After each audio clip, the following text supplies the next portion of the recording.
Hey everybody, I'm going to do a very short video because I received a phone call from one of my friends about crystals. She called me to tell me, I just bought two different types of crystals, one citrine, one amethyst. I put it on my night table, and I woke up, and the next morning I woke up with the biggest headache ever. So here is my tips to you, okay? You can clean them with salts, you can put them in the sun, you can actually leave them overnight with the moon energy. Powerful stuff to cleanse energy. But we have to understand that these little beautiful crystals, in this case we're looking at an obsidian that is raw. They all come from the earth, so they have their own personality. They have their own energy. They do their own thing. So if we get to know, in this case it's an obsidian, we know that the obsidian cleanses negative energy. It breaks all kinds of different negative energy. So wonderful that it knows how to do this, but what kind of energy does this already have programmed in it? Because I don't know where it's been. I don't know where it was cultivated. I don't know who held it before I held it. And so I want to make sure that when I have it in my possession, it's going to work for me. So since everything is energy, I want to make sure it is doing me the things that I wanted. So I'm going to have to reprogram it. So one of the tricks that I love and I learned a long time ago is to chip the crystal. If you chip the crystal, what a little fracture in the crystal, what you're doing is that you're actually clearing the programming in the crystal.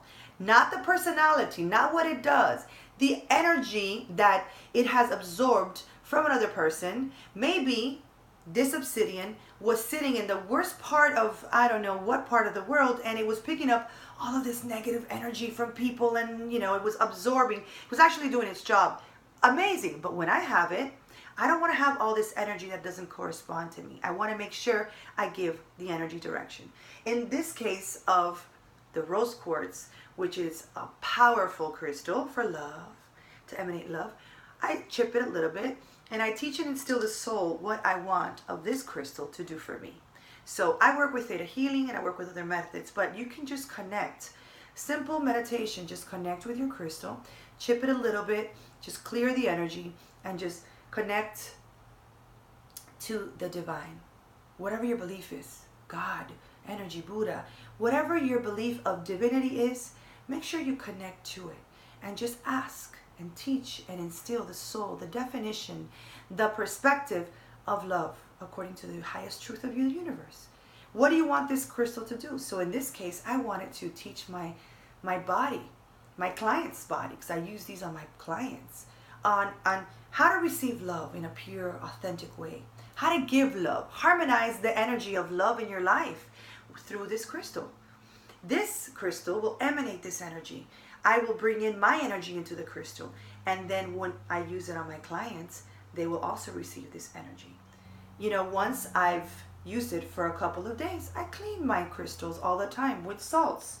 You can use all kinds of different salts. I make my own salts.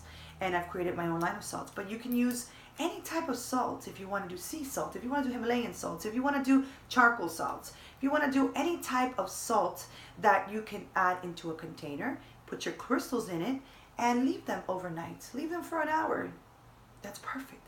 Salts just release all the negative energy from your beautiful crystals. I have all kinds of raw crystals in my practice. And you can also use, beautiful crystals. This is an obsidian as well. And it's also used as a conductor of energy. It takes you places. These are drivers. So if you hold them in your hands while you're laying down, you're actually traveling faster with the energy of a crystal. So how do you clean crystals? You can use sprays. You can cleanse your aura with also sprays. Your actual crystal can actually cleanse your body, right? Chakras. Hold them in your hand, put them in your nightstand, let that energy emanate, but make sure that you reprogram your crystals when you buy crystals. So that you cleanse all the old energy. So you cleanse the store's energy. So you cleanse wherever you found that energy, since it already finished its cycle wherever it was, and now you have that crystal. Make sure that you instill the information that you want.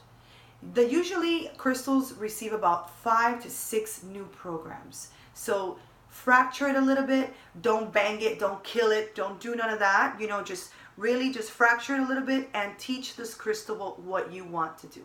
Give it direction. And give direction to everything in your life. If you have one that you wear a lot, make sure that it's just not a piece of jewelry. Make sure that it has the energy that you want it to do. So if it's for protection, teach the beautiful crystal to protect you.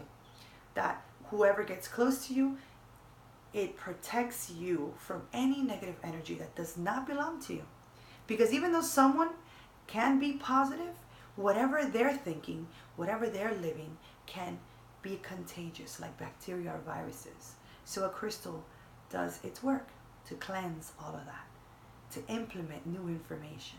Be creative with what you want to create. Use crystals for everything. Put them anywhere around your home. Bury them under the ground so that it emanates a beautiful energy. Create a huge vortex around your home. If you have babies and children, put them in their room. Make sure they're cleansed, because those are your babies. You want to make sure they're receiving amazing energy. So if you like this video, just share it with whomever you like. Comment below and let me know what you would like my next video to be. I want to share my wisdom to you, because sharing is caring. So till next time, I'm Joyce Haddad.